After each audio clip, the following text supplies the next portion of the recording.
हमारे यहाँ प्राथमिक स्वास्थ्य केंद्र एक छोटा सा उप स्वास्थ्य केंद्र है, लेकिन कोई सुविधा नहीं है वहाँ पे। ना मेडिसिन उपलब्ध है, ना कोई ऐसी व्यवस्था है कि वहाँ किसी का इलाज हो सके। बस काम चलाओ सिर्फ है, जो खुलता है बंद होता है। ऊपर जाके डिमांड कौन करेगा? ये काम किसका है? जो हमारे प्रतिनिधि हैं उनका है ना।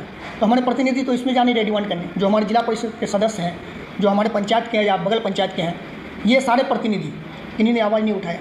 जो प्रतिनिधि आवाज़ नहीं उठाएंगे, जब यहाँ जनता आवाज़ नहीं उठाएगी तो सरकार को क्या मतलब है? सरकार तो ऐसे भी सो रही है। मेरे पास देखिए, शिक्षा, स्वास्थ्य, रोजगार, इससे जुड़ा हुआ जहाँ तक यथासंभव प्रयास, जो भी प्रयास हमसे हो सकेगा, जो मेरे कार्य क्षेत्र के अंतर्गत आएगा, उसको हम भरपूर पूरी तरह से मजबूती से उठाएंगे, उस पर काम करेंगे। जनता के बीच रहेंगे। कभी भी कोई समस्या आएगी, बीच बीच में लोग अफवाह फैला देते हैं कि इसका तो बाहर कारोबार है तो चला जाएगा। ऐसे देखिए, कौन कहाँ रहता है ये मतलब नहीं है। जनता के पास जब समस्या आती है, जब जनता को प्रदर्शन करना होता है, जब जनता को आंदोलन करना पड़ जाता है, उस टाइम उसके साथ कौन खड़ा होता है ये देखना पड़ता है। तो उस टाइम अगर हम खड़े हो जाते हैं तो फिर हम लंदन में क्या फ़र्क पड़ता है? आप अगर गाँव में ही रह के खड़े नहीं होते हैं तो फिर आपका गाँव में रहना बेकार है। ब्लॉक लेवल पर भ्रष्टाचार की क्या स्थिति है? ब्लॉक लेवल पे भ्रष्टाचार तो आप पत्रकार हैं, बेहतर जानते हैं। लेकिन जहाँ तक मेरी जिम्मेदारी है, हम कम से कम आपको नहीं बदल सकते हैं, खुद तो बदल सकते हैं।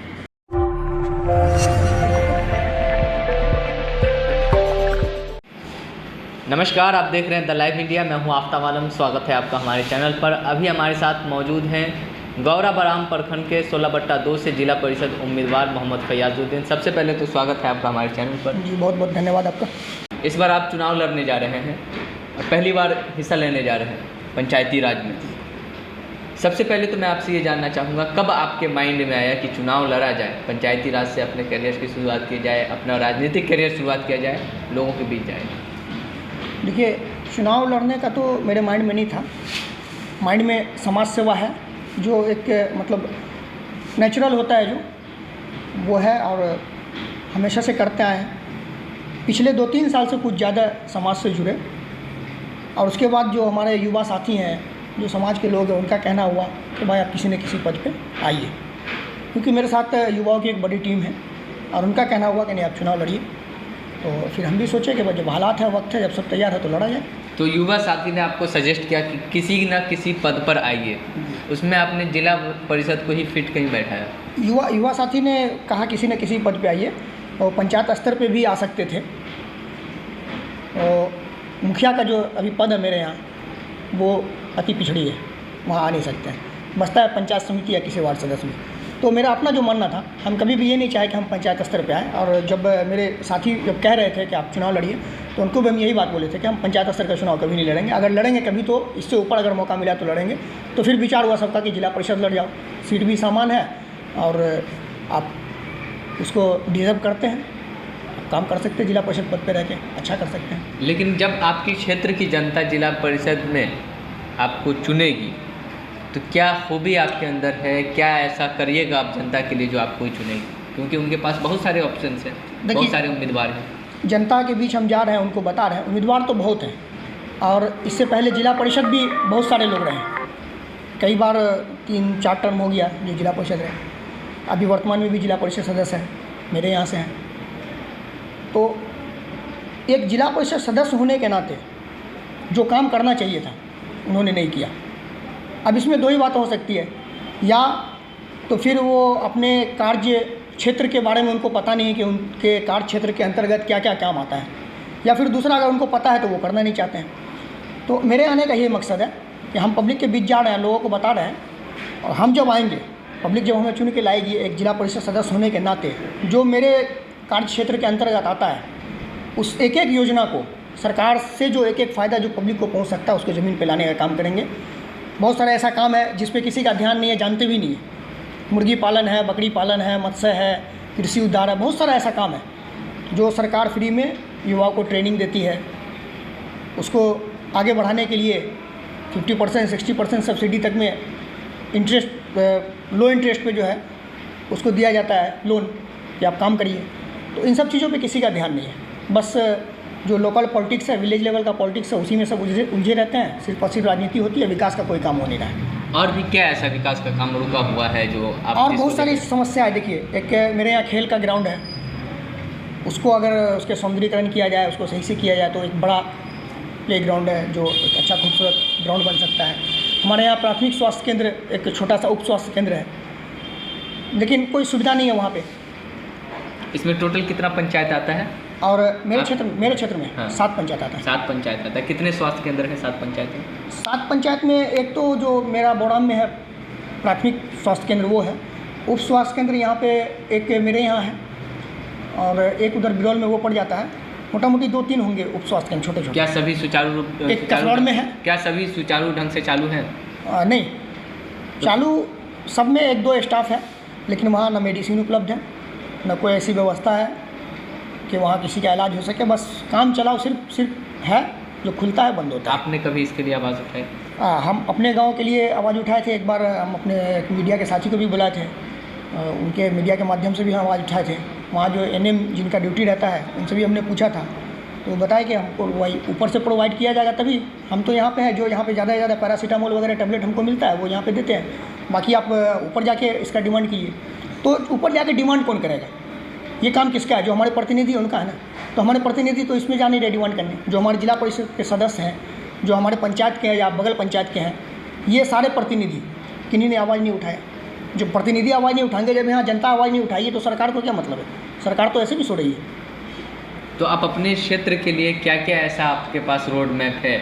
मेरे पास देखिए, शिक्षा, स्वास्थ्य, रोजगार, इससे जुड़ा हुआ जहाँ तक यथासंभव प्रयास, जो भी प्रयास हमसे हो सकेगा, जो मेरे कार्य क्षेत्र के अंतर्गत आएगा, उसको हम भरपूर पूरी तरह से मजबूती से उठाएंगे, उस पर काम करेंगे। शिक्षा, स्वास्थ्य, रोजगार की अगर हम हालत देखें तो राज्य स्तर और राष्ट्रीय स्तर दोनों पर बुरी हालत है। दोनों पर बुरी हालत है और नीचे तक बुरी हालत है। लेकिन मेरे कार्य क्षेत्र के अंतर्गत या हमको जो पद मिलता है उसके अंतर्गत कुछ तो आएगा। कम से कम जो आता है उसको तो हम उतार सकते हैं, यहाँ तो वो भी नहीं उतर रहा है। तो मेरे कार्य क्षेत्र के अंतर्गत जो आता है कम से कम उसको तो उतारने का पूरा काम करेंगे। लेकिन जनता के बीच हम जब जाते हैं तो एक कॉमन सवाल देखने को मिलता है कि कोई भी नेता आता है, चुनाव तक आता है, उसके बाद फिर दोबारा मिलने भी नहीं आता है। जी नहीं, तो ये चीज़ आप सर्वे कर सकते हैं मेरे बारे में कि पिछले 2-3 साल से जब से हम जुड़े हैं तो आज तक है और रहेंगे। सिर्फ चुनाव से मतलब नहीं है, चुनाव हो जाएगा फिर भी हम रहेंगे, जनता के बीच रहेंगे। कभी भी कोई समस्या आएगी, बीच बीच में लोग अफवाह फैला देते हैं कि इसका तो बाहर कारोबार है तो चला जाएगा। ऐसे देखिए, कौन कहाँ रहता है ये मतलब नहीं है। जनता के पास जब समस्या आती है, जब जनता को प्रदर्शन करना होता है, जब जनता को आंदोलन करना पड़ जाता है, उस टाइम उसके साथ कौन खड़ा होता है ये देखना पड़ता है। तो उस टाइम अगर हम खड़े हो जाते हैं तो फिर हम लंदन में क्या फ़र्क पड़ता है? आप अगर गाँव में ही रह के खड़े नहीं होते हैं तो फिर आपका गाँव में रहना बेकार है। तो ये सब कुछ इशू है जो बनाया जा रहा है, इससे नॉर्मल है, आदमी समझने वाले समझ रहे हैं, लोग इतने बेवकूफ़ नहीं हैं। लेकिन इसी बीच में आप चूँकि ग्रामीण क्षेत्र से हैं और गांव के लोगों को जो सबसे अधिक परेशानी होती है वो कागजात को लेकर के, चाहे आय हो, आवासीय हो, जाति हो, फिर राशन कार्ड बनवाना हो, इंदिरा आवास हो, वृद्धा पेंशन हो, इस तरीके का जो भी आप तो सारा कुछ ऑनलाइन प्रक्रिया होती जा रही है, तो इन सब में ज़्यादा समस्याएँ होती हैं। कुछ लोग ये भी कहते हैं कि इसके लिए हमको पैसा देना पड़ जाता है। तो वैसे में आप कैसे सहयोग करिएगा जनता? देखिए, अभी तक जो भी मेरे पास आए हैं, कुछ EWS सर्टिफिकेट को लेके या आवासीय को लेके या आय प्रमाण पत्र को लेके, हमने उनका काम करवाया है। और आगे जब हम पद पे होंगे तो मेरे लिए और आसान होगा काम करवाना। और जब हम पद पे होंगे तो अपना जो 7 पंचायत है मेरा, हर जगह से हम पूरी कोशिश रहेगी कि एक आदमी का, किसी का आवासीय, किसी का आय, किसी का EWS कुछ भी बनना हो तो वो आसानी से बने। उसके लिए जो व्यवस्था करना होगा, तो हमारे नौजवान साथी है, हमारे पास टीम है, पढ़े लिखे लोग हैं, जनता का मदद के लिए हम लोग तैयार रहेंगे हमेशा। ब्लॉक लेवल पर भ्रष्टाचार की क्या स्थिति है?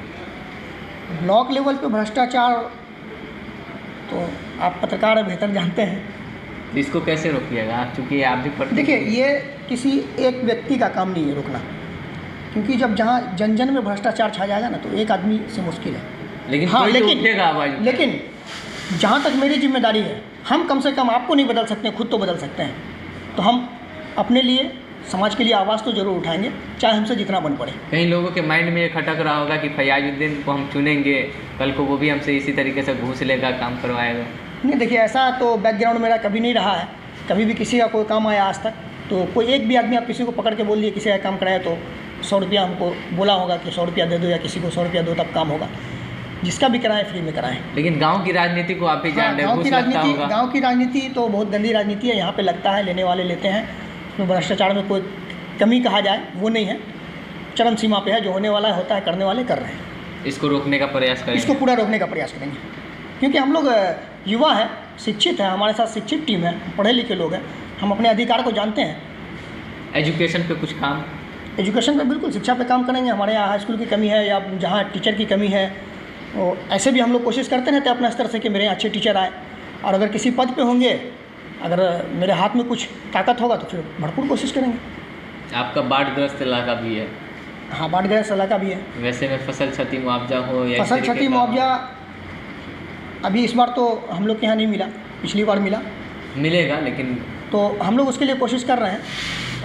पिछले कुछ दिन पहले प्रखंड पे जो है CPI के तत्वाधान में एक आंदोलन हुआ था, जिसमें BDO साहब और CO साहब उन्होंने आश्वासन दिया है कि 10-15 दिन के अंदर इसको बाढ़ग्रस्त घोषित करवाया जाएगा। फिर वो लोग उठे, तो उनके साथ सहयोग मेरा रहा है। जो उनके एरिया सचिव हैं, CPI के जो लोग हैं, तो मेरा भी सहयोग उनके साथ रहा है। चलिए, बहुत बहुत धन्यवाद हमसे बात करने के लिए। आखिर में आप हमारे चैनल के माध्यम से दर्शकों को क्या कहना चाहेंगे? आपके चैनल के माध्यम से आखिर में तो यही कहेंगे कि एक आदमी से सब कुछ तो मुमकिन नहीं है, लेकिन बहुत कुछ किया जा सकता है।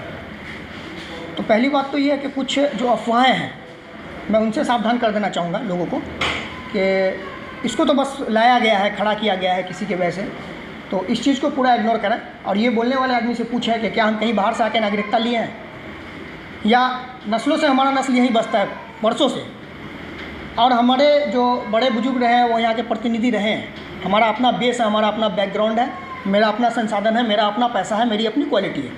ना हम किसी के द्वारा लाए गए हैं और ना हम किसी के द्वारा चले जाएंगे। हम खुद आए हैं, चुनाव लड़ने आए हैं, पब्लिक के लिए आए हैं और पब्लिक के मुद्दे के लिए आए हैं और लड़के। और उम्मीद है जहाँ तक मेरे नौजवान साथी समाज के लोग हैं, हम जीत के जाएंगे और इंशाल्लाह बेहतर काम होगा।